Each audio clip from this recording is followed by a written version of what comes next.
देख ले रचिता, आजकल की बहुएं बहुत चालाक होती हैं। जब तक सास ससुर से मतलब निकलता है तब तक ही उनकी जी हजूरी करती हैं और फिर बाद में अपना असली रंग दिखाती हैं। अरे भवानी, मेरी बहू की इतनी हिम्मत कहाँ। मैं तो उसे तलवार की धार में रखती हूँ, तुझे अभी दिखाती हूँ। अरे बहू, कहाँ मर गई, जल्दी वापस आ यहाँ। हेमा भागती हुई हॉल में दाखिल होती है। जी माँ जी, कहिए। अरे तुझे इतनी भी अकल नहीं है कि घर में मेरी सहेली आई है तो कम से कम चाय पानी तो पूछ ले। यही सब सिखा भेजा है तेरी माँ ने तुझे।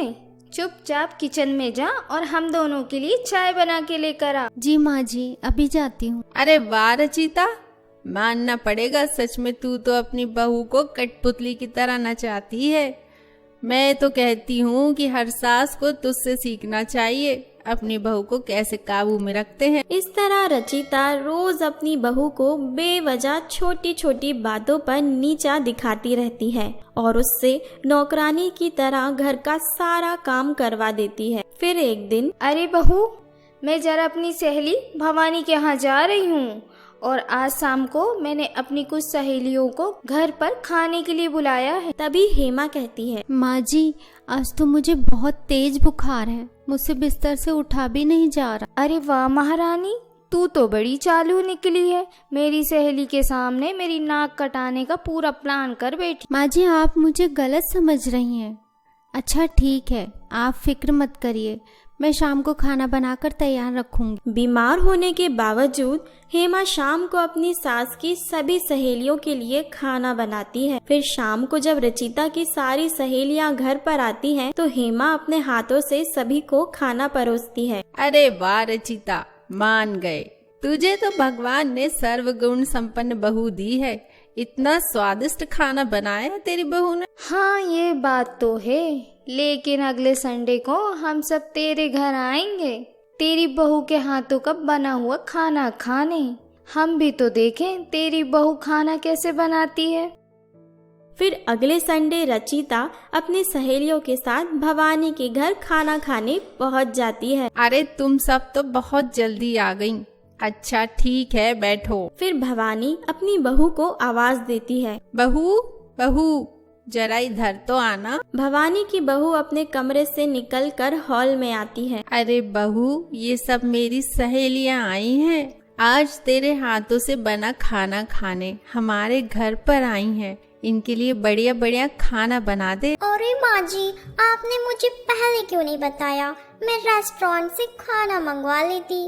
और वैसे भी आपको आज क्या हो गया है जो आप आज मुझे खाना बनाने के लिए कह रही हैं?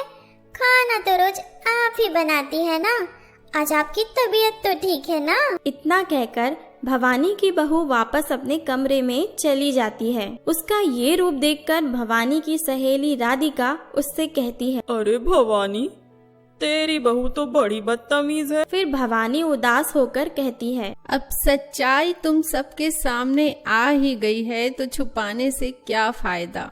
दरअसल मेरी बहू मुझसे घर का सारा काम करवाती है।